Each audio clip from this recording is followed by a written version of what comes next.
Good evening, everybody, and welcome to the latest of our GA coaching webinars. Tonight's session is with Dr. Shane Hill, who's a coach and a coaching academic based in Adelaide in Australia. Because of the time difference, it's about 4 o'clock in the morning now in Adelaide. So Shane and myself recorded this session last Friday morning. So it's up. It's already live on the GA Learning YouTube account, where you'll find videos for each of the sessions that we've had so far. And if a session is not up there already, it's just being edited at the moment and will be up there very shortly. So what I'm going to do is I'm going to play and record, play this session for you. So that means that tonight's session is a bit different, that if there are questions that you have, you can still submit them. And what I'll do is I'll pose those questions to Shane after the call, after tonight's session, and see can we get some maybe written or short video responses from him. So what I did was we used a lot of the questions that came in from you guys, the audience, over the last number of weeks for some of the other speakers, especially questions maybe that we didn't get a chance to ask some of the other speakers. So I'm going to play this now, and you can see that Shane will introduce himself, and at the end, when the session is over, I'll come back in and just give a little bit of an explanation as to what the next steps are and the further sessions that we're going for. So I hope that's okay for everybody. So I'm just going to play this one now.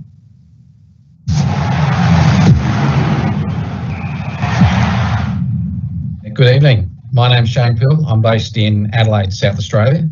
I've been involved in coaching and coach education since 1988.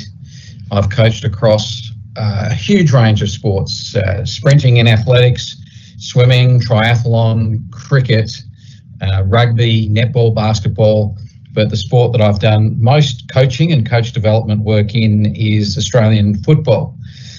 In 2013, my contribution to coach education was recognised by the SANFL with the Coach Award, which is their most prestigious award each year, and I've continued to work in coach education projects with the SANFL, post that as well.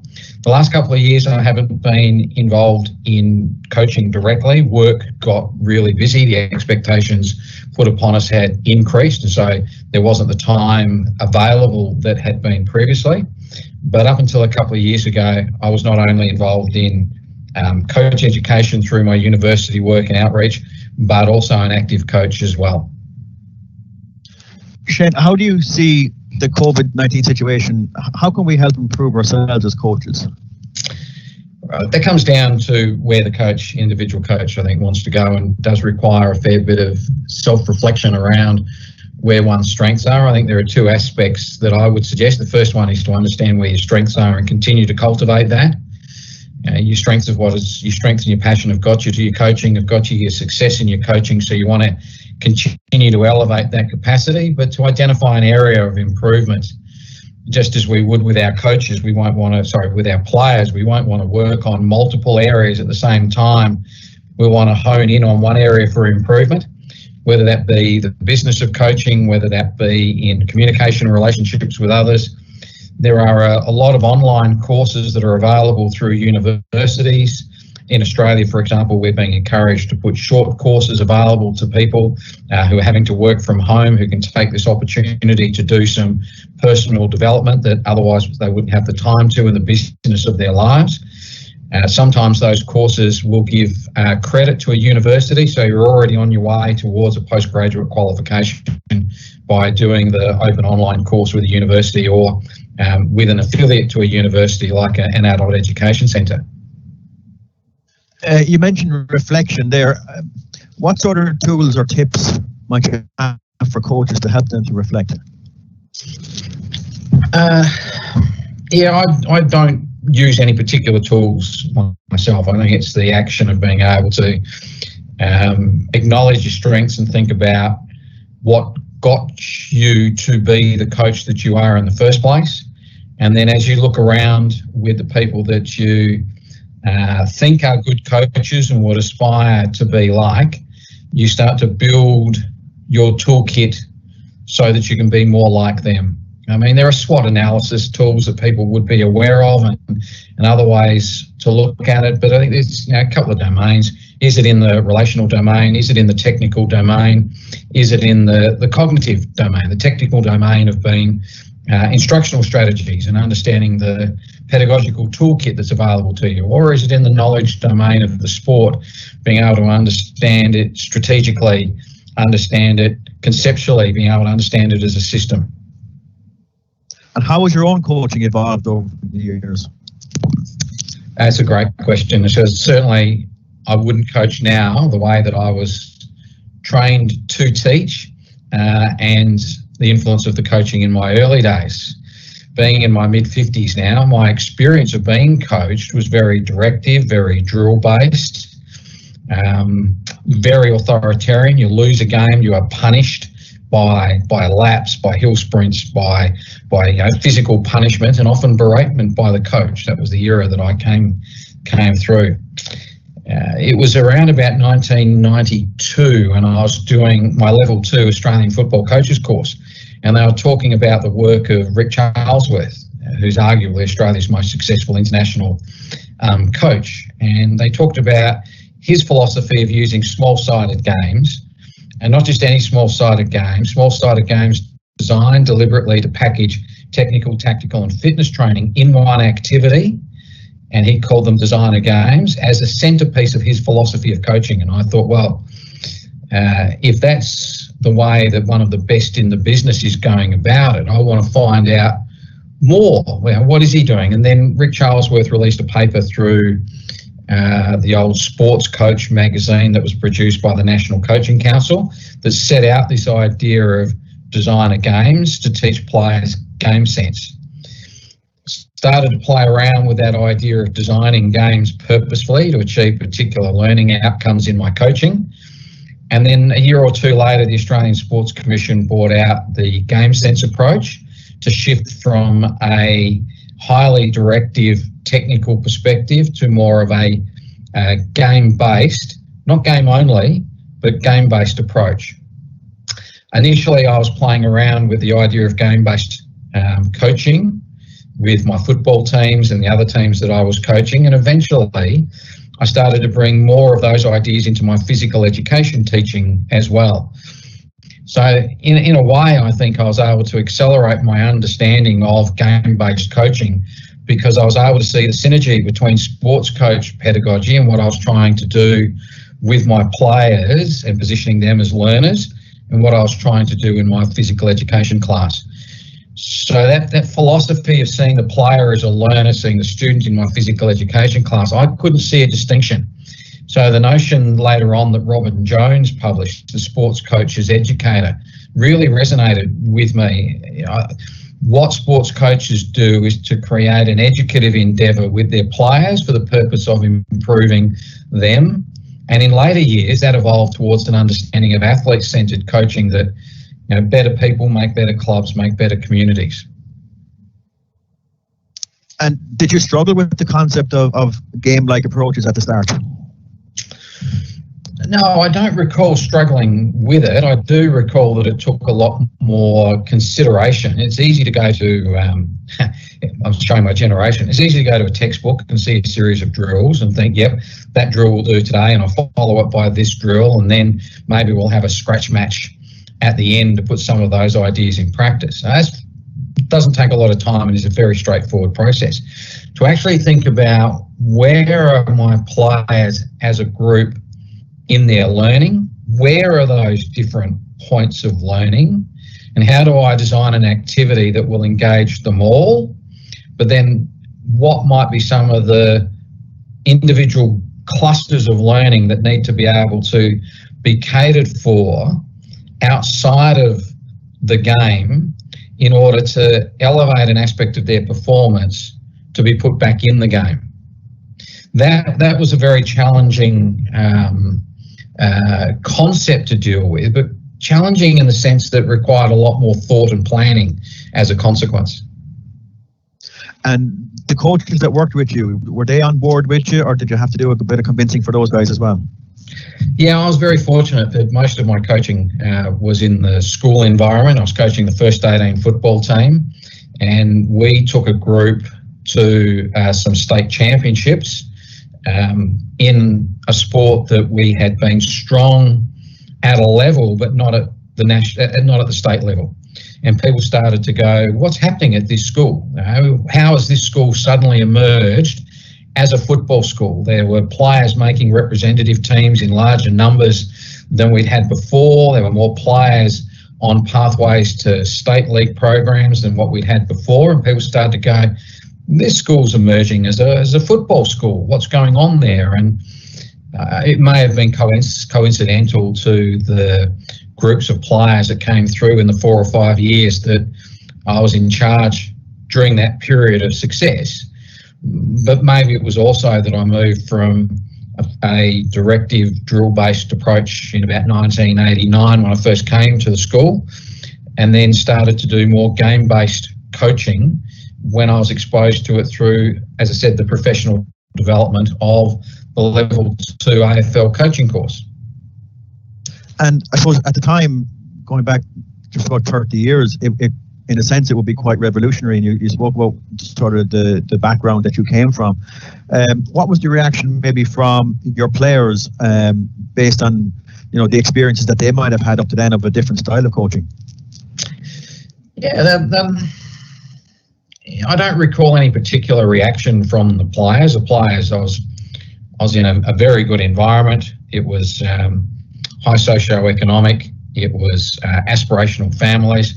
And the young men, and this was with the first 18 football team, they just got on with it.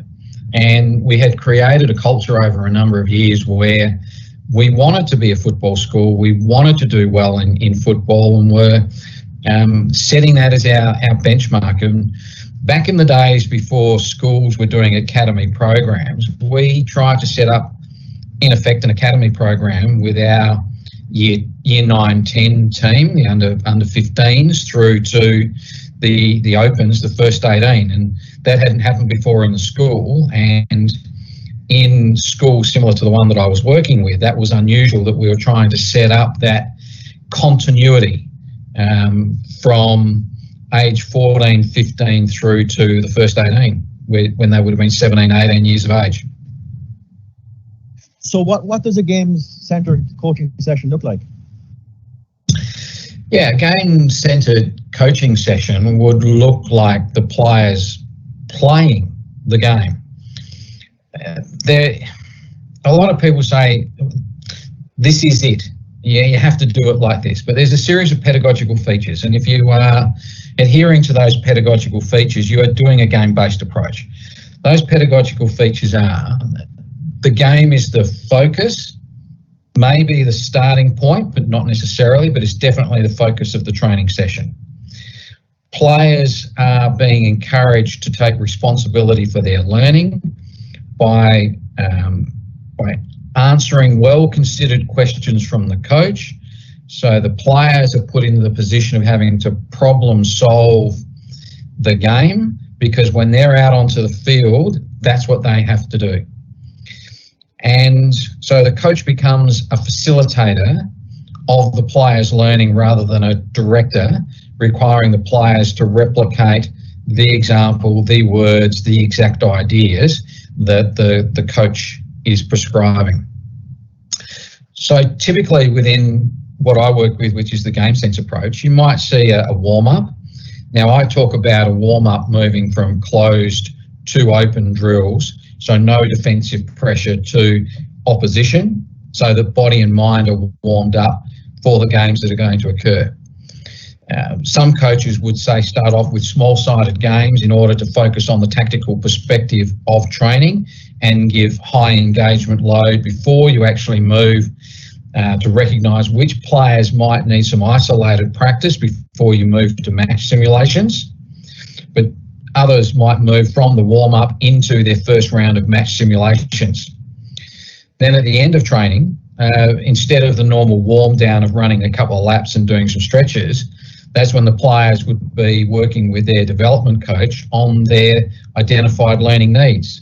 So if I use a game of Australian football, we might have a group working with a developmental coach on ground ball pickups because they aren't solid in taking possession below the knees, and that's the area they need to work on.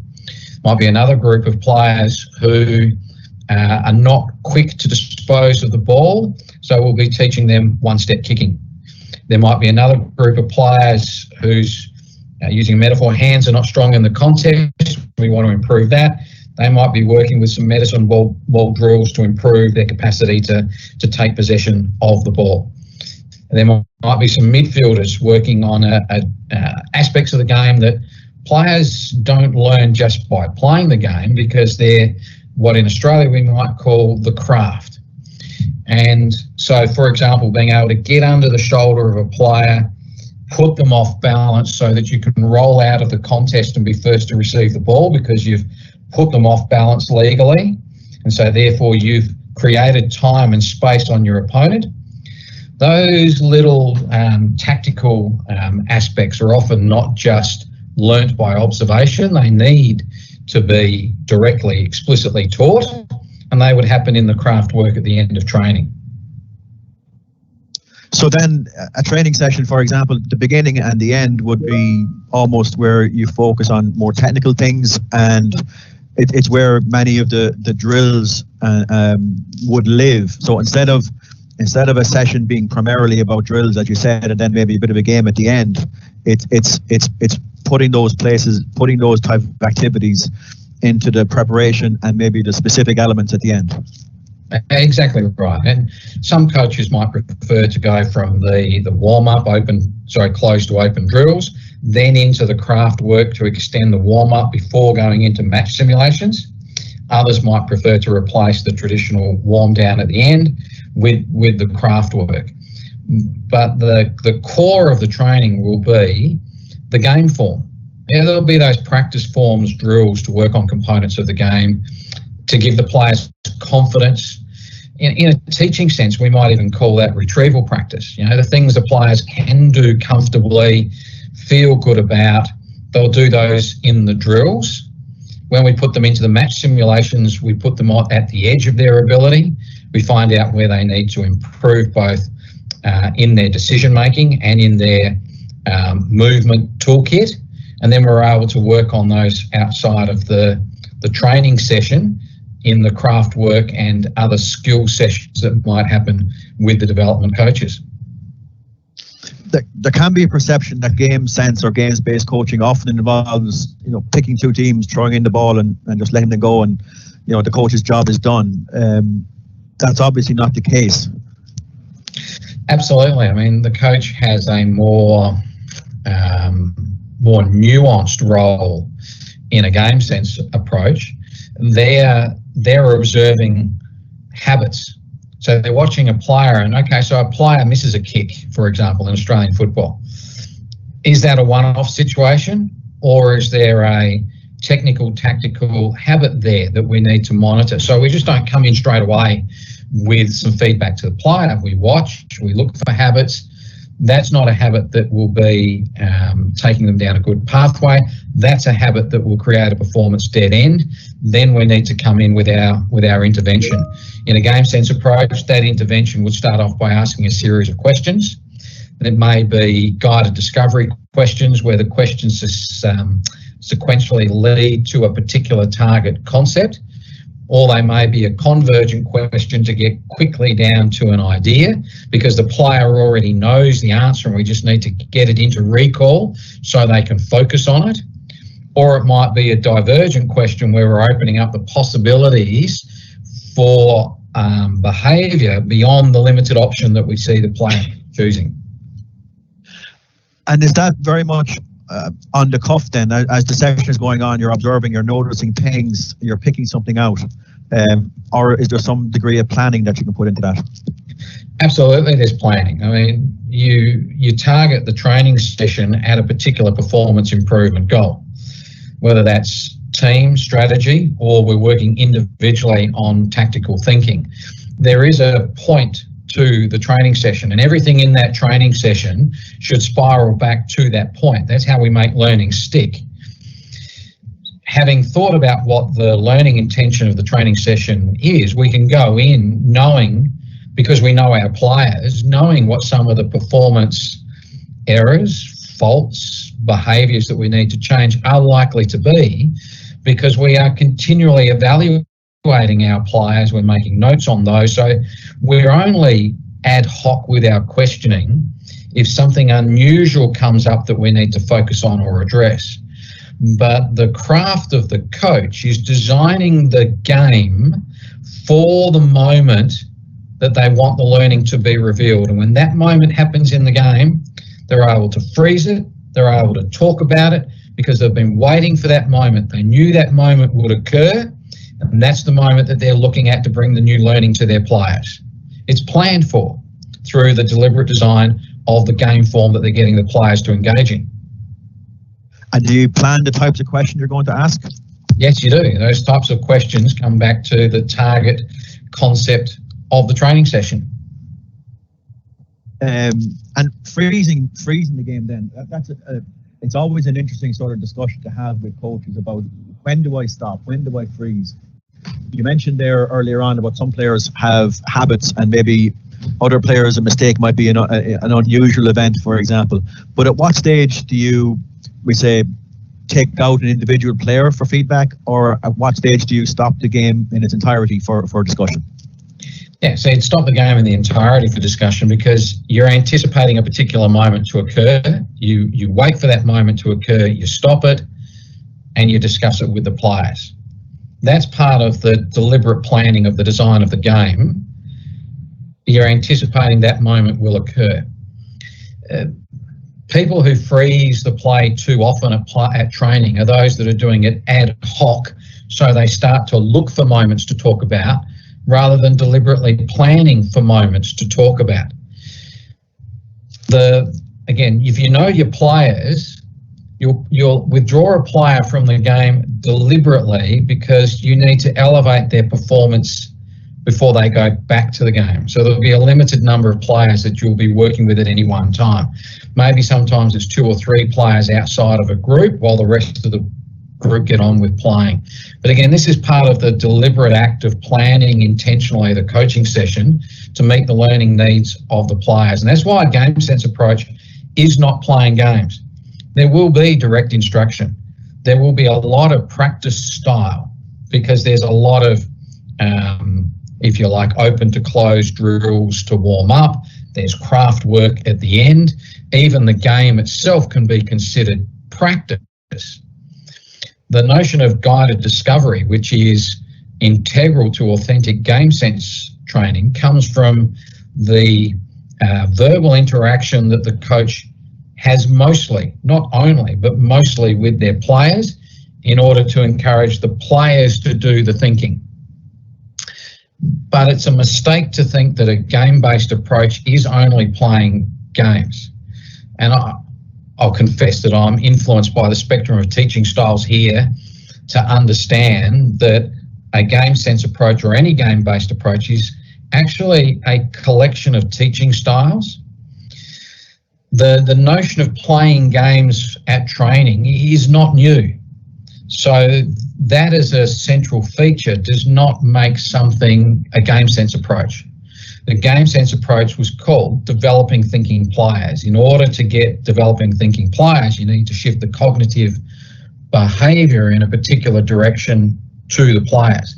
So rather than the coach doing the thinking and solving the problems and giving the answers to the players, the coach has to think of questions in order to get the players to do the thinking in order to solve the problems, because the players are the problem solvers out on the ground. Players then must also have a fairly good understanding of the principles of the game or the principles of the approach that you'd like them to take. Yeah, the principles of play give an operational understanding of the game. They also enable the coach to develop strategy so that uncertainty between players can be eliminated because we have an action plan. So we can anticipate our players will do certain things because it's part of our team strategy. It doesn't guarantee that's going to happen because the player has to make tactical decisions in the moment, and there may be occasions where they can't conform to the strategy because the moment doesn't allow it. But the whole idea of a strategy is to bring some degree of cohesion to a playing team so they can anticipate what their teammates are likely to do, so they can make their decisions faster than the opposition because they've got some anticipation of what their teammate is about to do. And talk then maybe about the cues or the discussions in training that might happen to support that development of team play. Yeah, obviously that's something that's got to be built over time. Some people will be saying that, again, we don't want to overload information, so we're going to move through the phases of the game. And so we might have pre-season a building block of defence, followed by a building block of transition from defence, followed by transition to attack, followed by attack, and that gives us our 16 weeks of pre-season to build our strategy. Never leaving behind the ideas from before, but we build through each block in order to understand our system of play.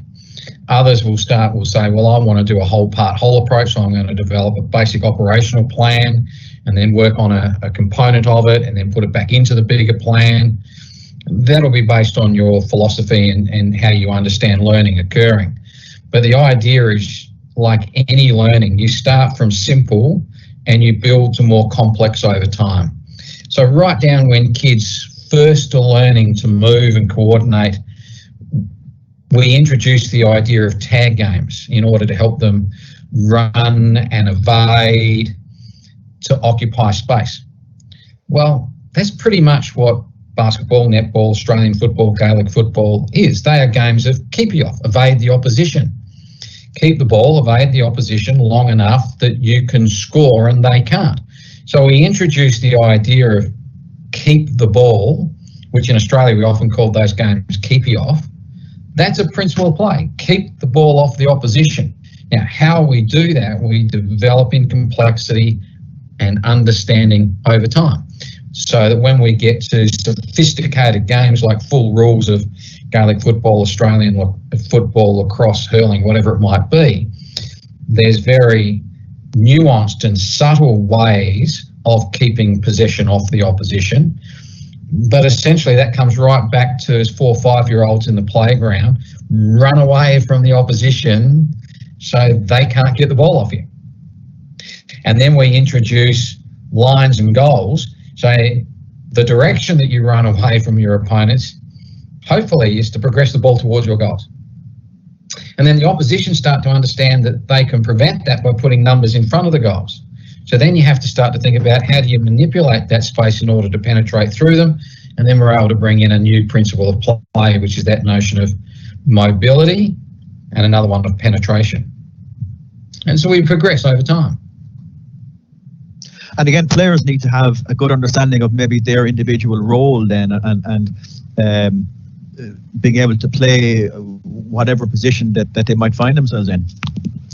Well, certainly that's the way that Australian football has evolved over the last 10 years, that the team will play to a certain system and players need to be able to come and play their role in the system, and players are recruited based on attributes to play roles in the system. Of course, that doesn't happen with kids. Kids are still developing their attributes, still developing their game. We want them to play all positions. The tall kid at 13 years of age may not be the tall kid at 18 years of age because they had their growth spurt early and other people shot past them. So it's important with young kids that they play all positions, all parts of the field, learn the whole game, because we don't know what their attributes are going to be as adults. But certainly in adult form, you're right, we build our system of play from the attributes of the players to be able to play roles within the system. To give you an example, I was at an AFL club a couple of years ago, and during their briefing, they conducted their session like this. Here is the first activity. Robert, what's one aspect of Hawks ball that this activity is developing? Yep, you're on the right track, but we're missing something. Peter, what's the other aspect of Hawks ball that this activity is developing? So again, players were being Q&A'd before they went out to training to prime them to understand the role the activity was playing in developing their game system, which I've used the metaphor of Hawks ball. So Hawks ball has meaning to them. When they say Hawks ball, they're able to unpack a series of principles of play in a particular way that defines their playing system.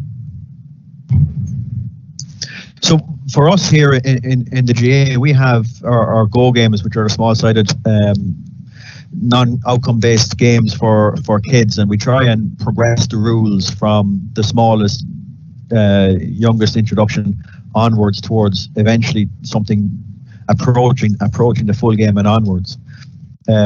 What's your experience of that in AFL, for example, or in other Australian sports? Yeah, there wasn't a great deal of research in that in Australian football. There is a tremendous amount of research in association football.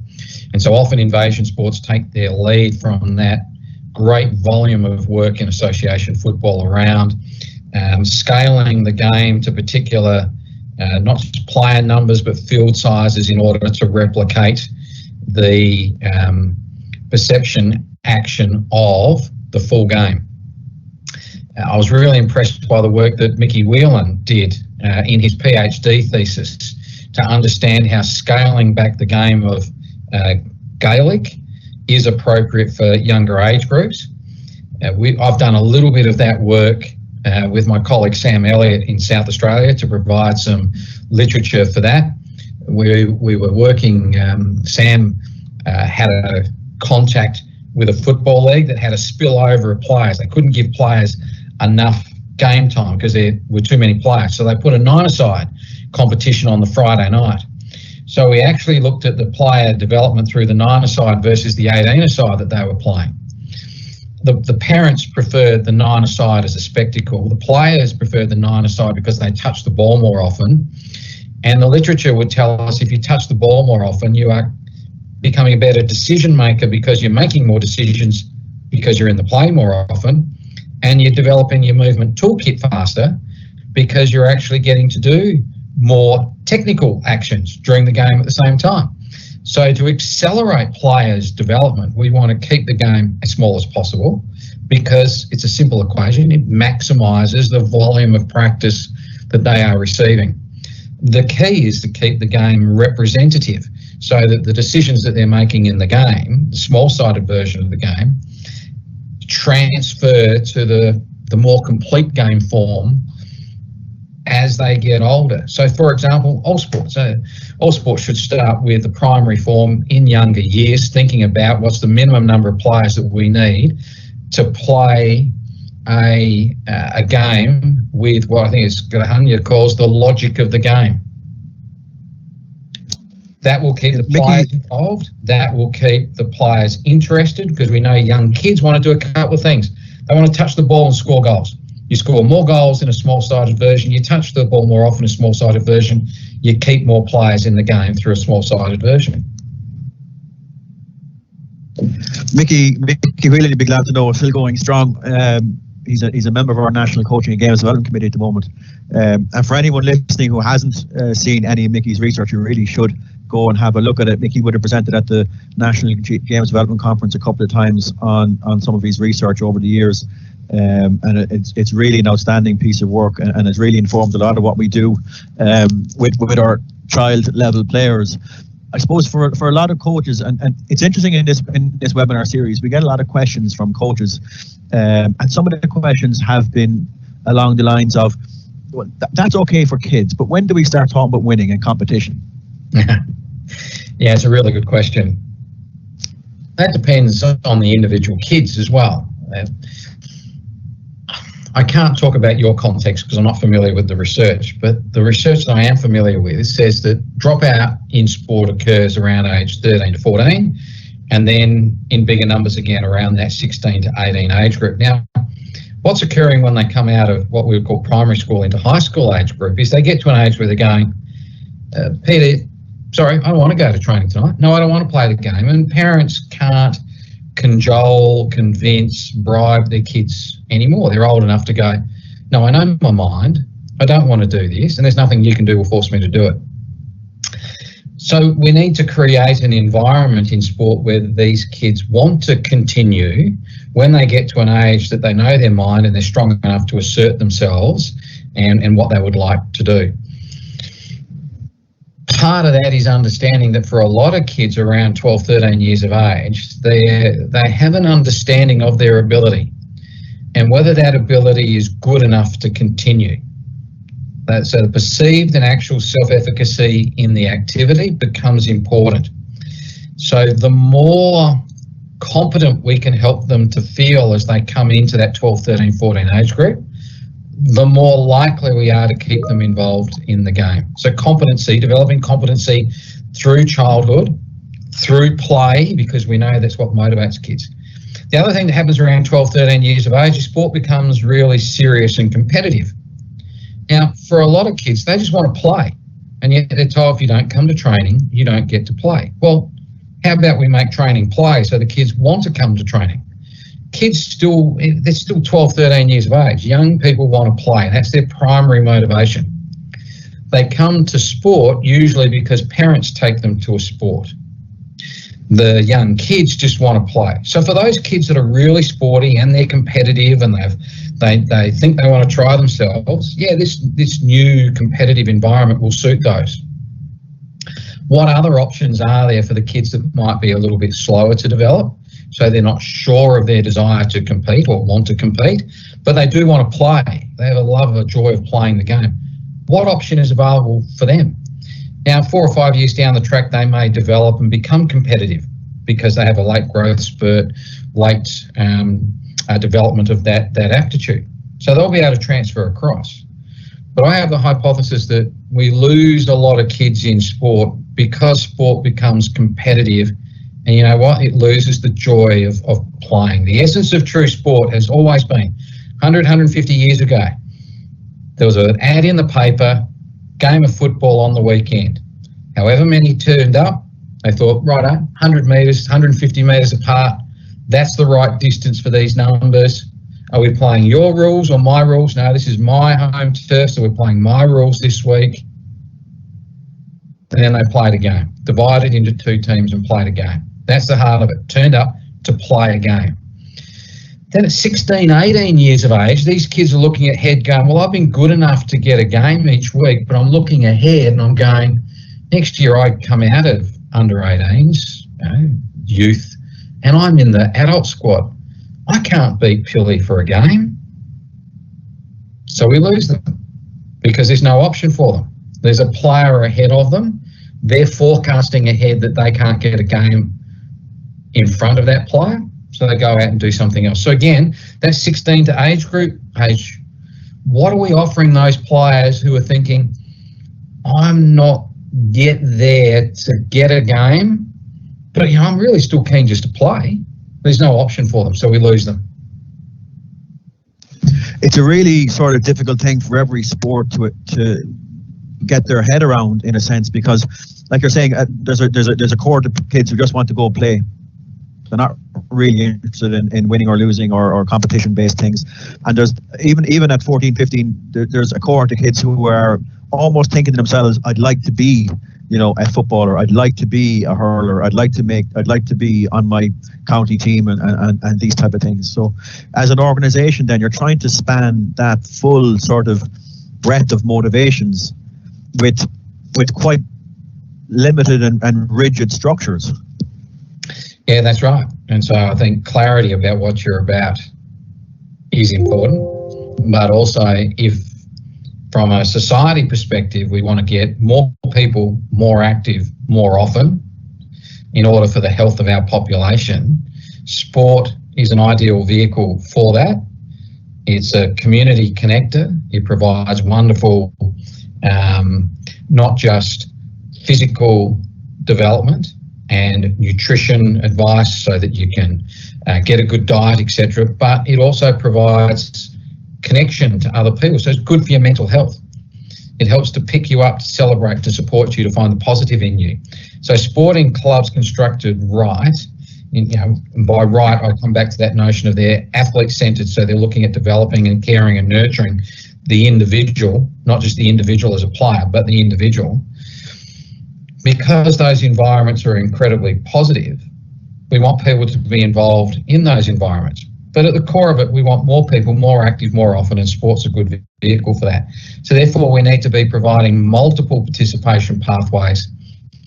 And I understand that will stretch people's thinkings.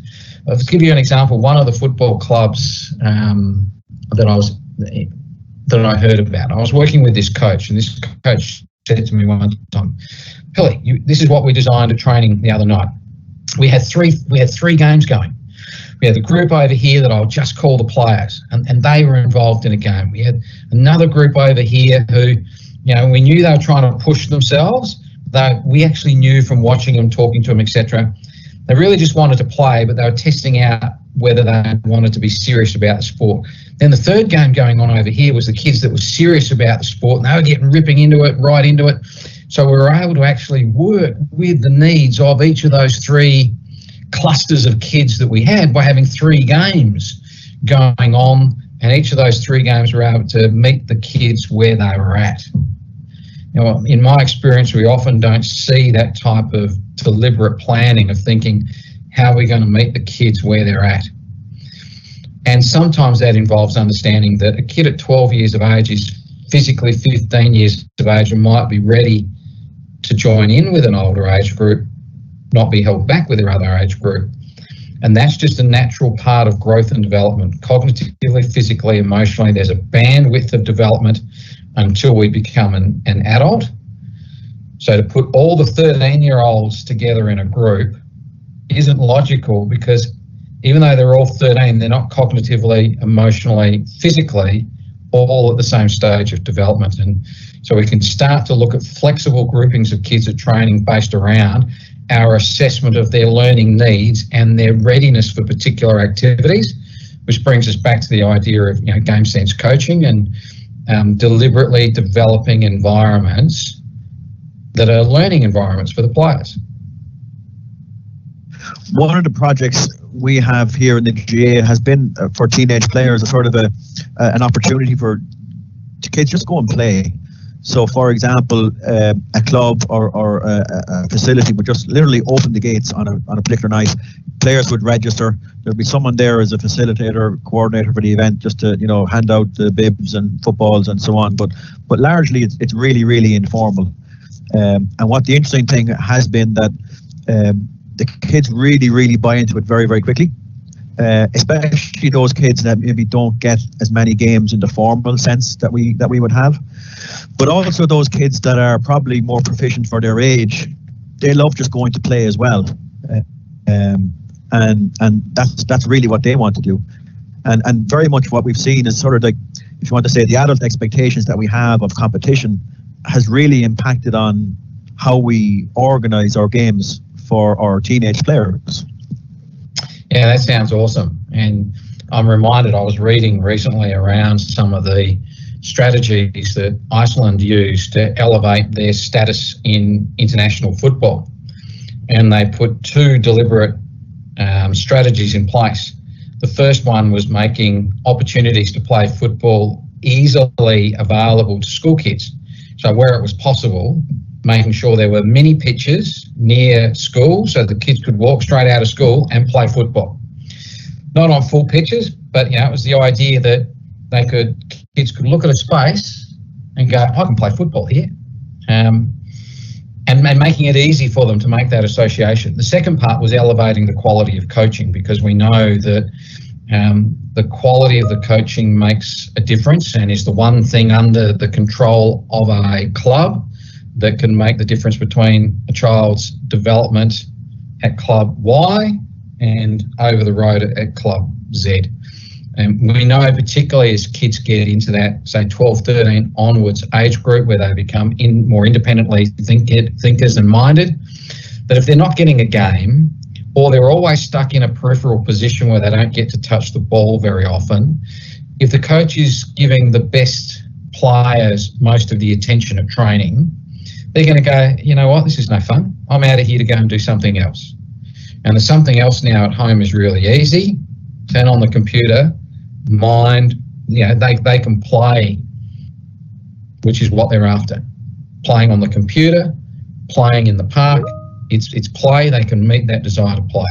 So if we want them to play sport, We've got to meet the kids where they're at. And we've got to have coaches who are able to meet the kids where they're at and then elevate them appropriately so they can continue to develop. And that winds me back to one of the other big influences on my ideas of coaching, which is Robin Jones' concept of the sports coaches educators. Absolutely, and Sports Coaches Educators is a book that lots of people should read.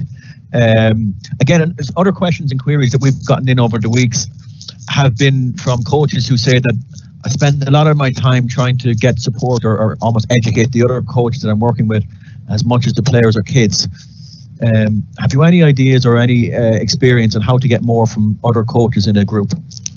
Yeah, look, that's a really good question, and I'm reminded of a personal experience where I was coaching a reserves grade team, and I had novice coaches that I was working with, and it was a really difficult situation because I was having to, at times, coach the coaches on what to see and how to observe and think about the game, which of course is a distraction from doing your own observation and thinking about what's happening in the game.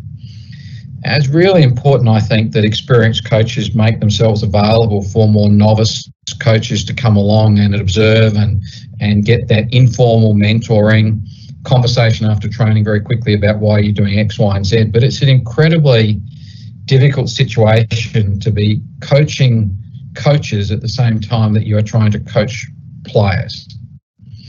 And to be honest, I think if you're having to coach coaches, it diverts your attention away from your primary responsibility, which is to develop the players. Now, that's obviously different if you're a full-time coach. You've got time to do the coach development piece as well as the player development piece. But if you're not a full-time coach, you're employed to develop your players.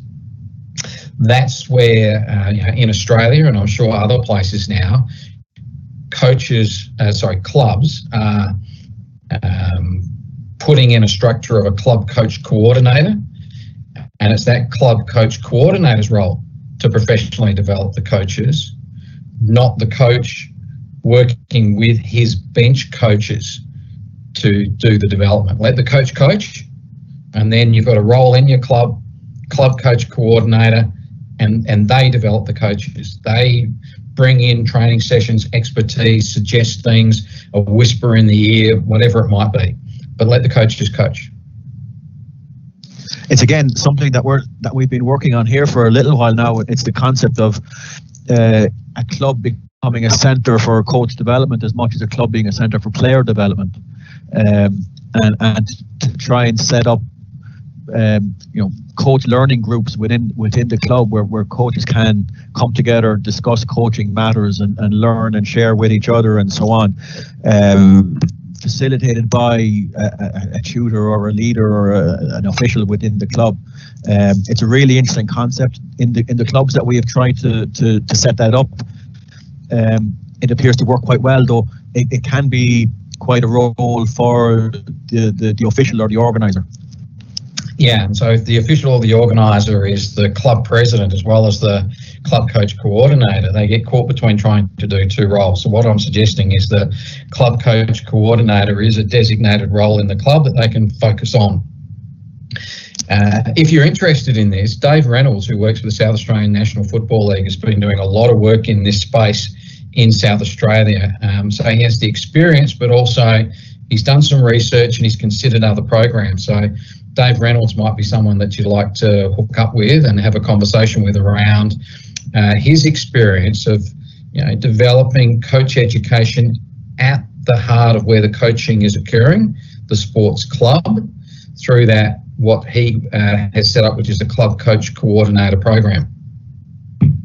Yeah, absolutely. We'll absolutely check out that. So I'm just thinking now, there's probably a lot of coaches listening to this and they're saying to themselves, this makes a lot of sense to me. It's maybe something that has been irritating me for a while about my own coaching, but this makes sense and I'd like to try and explore this. As someone maybe who's beginning to explore the game sense or the games-based approach, what sort of advice would you give? Well, I don't know whether it sounds a bit corny, but you just play around with the ideas. That's what I started with. There was an idea and I played around with it. And it's how any learning occurs. You play around with it. Some things work, some things don't work. You tuck those things that don't work away. You reflect on whether it was a good idea but the wrong group to apply it to, or whether it was not a good idea. That's part of the reflective process. But it's through trial and error that we become better. So in a coaching sense, we want to push our players' edge of ability. So we become comfortable with training being uncomfortable, and therefore training being messy, because if training is not messy, there's no learning. When everything's nice and neat and the players are looking smooth and it's aesthetically beautiful, the players are operating at their ability. They're not being tested. Now that might be, I'll use a metaphor, if you play on Saturday, so your last training session's Thursday night, you want everything to be smooth and nice, coordinated, aesthetic, because you're rolling in with confidence then to game day. But if your session is focused on learning, you want to be putting your players at the edge of their ability, and that means that they'll be making mistakes. And one of the other things that I took away from one of Rick Charlesworth's book was training should be harder than the game. So when the players get to the game, it's almost like, how easy is this? And that's one of the advantages of small-sided games.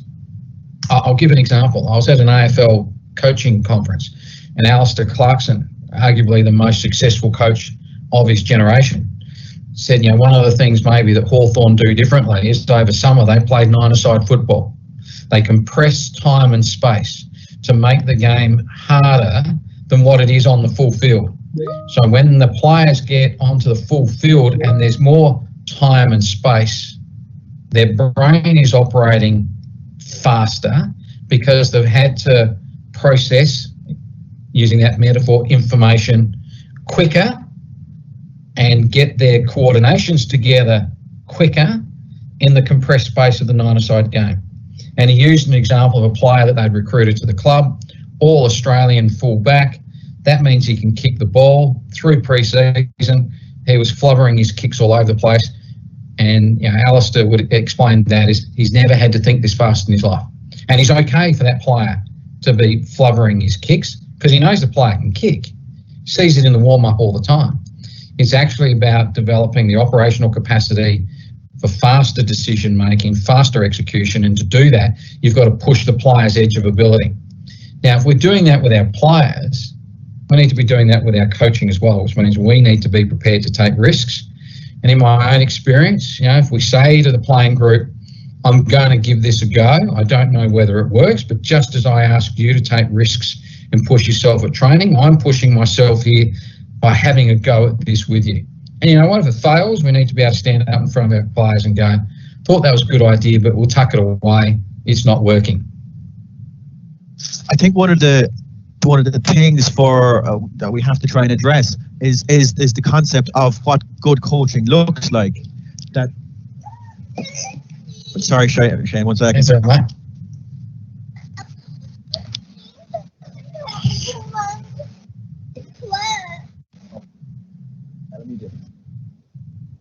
Sorry. One of the things I think that we have to understand is this whole concept or understanding of what coaching is and what it looks like. It strikes me that in a lot of senses, if I run drills that are primarily straight line, maybe with some opposition, but the session will look ordered, it'll look in place, I can line up my cones, I can line up my various different things, and anyone who's around the pitch or watching from outside will look at that and say, well, look, that's a well-organised session. God, Shane must be a good coach. Whereas I remember reading something, it must be 10 or 12 years ago now, and it spoke about coaches working on the edge of chaos. That the session looks like it's a little bit chaotic, but I think given the nature of our games, it might be something more appropriate for what our players need to be prepared for. Yeah, it's a good metaphor. If we look at some of the theories that support that, we can look at challenge point theory and understanding where the players are. And if the challenge point is too high, they'll be anxious because there's the perception they can't do it. If the challenge point is too low, it's too easy, that's going to lead to boredom. And it might actually lead to poor performance because they're bored and they're not paying enough attention to the quality of their work. But if we get the developmental channel right, if we get the challenge point right, we put the players at the edge of their ability, they believe that they can get it right, but we're pushing them towards better performance. When we see performance all nice and smooth, we would call that a plateau. And ideally, we would have recognised a plateau forming and thought, for these players, are they confident enough that we can disrupt it and get the next lot of learning in? Or do we, knowing the psyche of our players, need to let that plateau sit for a while before we actually get them on their next growth trajectory? That's part of knowing your group and when to go in with the intervention. But the basic premise of putting the players at the edge of their ability when learning is your objective. Learning involves struggle. Learning involves complication. Learning involves challenge. Learning can be difficult. Learning involves cognitive dissonance where you're not sure and you've got to come through and reorganise the way that you think, do, act or behave. Absolutely. Can you, for the audience or people listening, can you recommend some resources or books or further things that people could try and engage with this? Well, one of my favourite books actually goes back to, 1967, is it? An Alan Wade's FA Guide to Coaching. And when you look at I know we talked about principles of play early on, when you look at most of the modern coaching books and they give a series of principles of play for any invasion game, they're there in Alan Wade's work. Might be slightly different terminology, but they're there. Another one of the really interesting books is Eric Worthington's Teaching Soccer. A lot of really good stuff in there as well. And he talks about freezing the play, framing the game as the question to the players. You would read that and you would think, wow, those two books could have been written yesterday. They sound like very contemporary coaching pedagogy, but they go back to the 1960s, early 1970s. I also think for invasion games, the work of Horst Wine in Football Intelligence is worth having a look at. And again, because the ideas are transferable across any sport. And they're put in ways that are easy for coaches to understand, because Horst Wine's work comes with a lot of illustrations. And so you get a lot of ideas for practice. And similar to Rick Charlesworth's work, you can look at a lot of the designer games that he used as examples and see, with a couple of tweaks, how that might work in Australian football or basketball or soccer, even though his examples were hockey. And really, there's no shortage of resources for game-based training approaches, and the nature of, for example, invasion field games are that you can borrow from other sports. Australian football has operationally many characteristics the same as lacrosse. So Australian football coaches can borrow ideas from lacrosse. I would say Gaelic coaches could borrow from lacrosse, Australian football, soccer, because the principles of play and therefore the tactical decisions of the players are similar, because the problems confronting the players are similar. For you as a coach then and yourself, what was the best piece of coaching advice you were ever given? Yeah, it's a really, really difficult one, and I can't remember any particular piece of coaching advice, but the best piece of teaching advice I was ever given was to plan. Because planning helps you to organise your thoughts and be deliberate in your intentions. Planning involves assessing your players, so again, you can be intentional with the acts that you're doing at training as deliberately targeted at improving your players. So the planning is one of the most important P's, as Alan Launder would have called it in our Teachers College days, one of the important P's of pedagogy. I think one of the other really important pieces of advice that come to mind now that Alan has recalled is this idea of pre-test. At the start of the season, we need to know where our players are at so we can build from there. If we don't have some form of pre-assessment of where our players are at, our training program is a guess. So this notion of not just pre-assess to start, but continually assessing the needs of our players enables us to be better designers, intentional designers of activities to help them with their learning. Another question might be slightly unfair, but a couple of weeks ago we had Stuart Lancaster on this series, and he actually mentioned some advice that he ignored when he was younger that he wished he didn't ignore it now. Is there anything like that jumps to mind for you? Yeah, no, nothing that comes to mind, but I do wish I had learnt about athlete-centred coaching much earlier in my career, and it wasn't until I came to university and you've got access to a much greater range of books and resources that I came across this concept that Lynn Kidman had developed called athlete-centred coaching. What was interesting was the positioning of game-based coaching as central in athlete-centred coaching, because it shifts responsibility for learning from the coach to the player. The player is responsible for their learning in a game-based approach, and the responsibility of the coach is to do their best to facilitate that learning. So that notion of self-responsibility and enabling players over time to be self-regulated as part of being self-responsible for their learning was something that I wish I'd learnt a long time ago. But I think the best bit of advice I can give to coaches is to be easy on themselves. Coaches make mistakes. And the important thing is to try and be better tomorrow than you are today. Shane, thanks very much. You've been very good at your time. We'll just finish up with maybe one question, if that's okay. Sure. What do you see ahead for coaches and coaching? What sort of future do you see for it? Yeah, I think the immediate future is going to be interesting coming out of COVID-19, and I wrote a blog about this the other day. My blog is Learning Through Sport. I think the issue for sport, all right, I'll put it this way.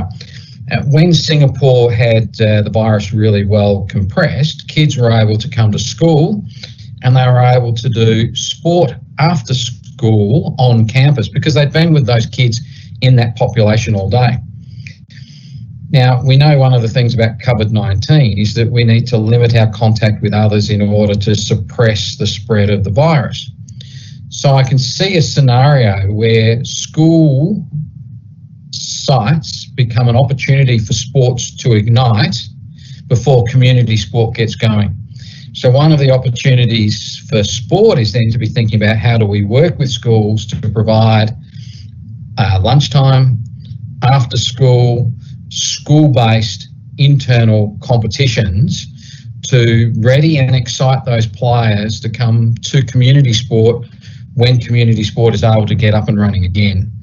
It wouldn't surprise me if schools are seen as a safe launching pad, because if they're doing physical education, there's no reason why they can't do some soccer or some cricket or whatever it might be after school with the same group of kids that they've been at school with all day, with the same adults that they've been at school with all day. So there's, I think, a challenge for sport, but it's a great challenge too, because if we can create school to community pathways, we provide more opportunity for more kids to be active more often. Shane, thank you very much for your time. The hour has absolutely flown by, and it's been a really intriguing conversation for me, and I really appreciate you taking the time to join us. And again, on behalf of everyone listening, a sincere thanks to you. I'm very flattered to have this opportunity. Thank you.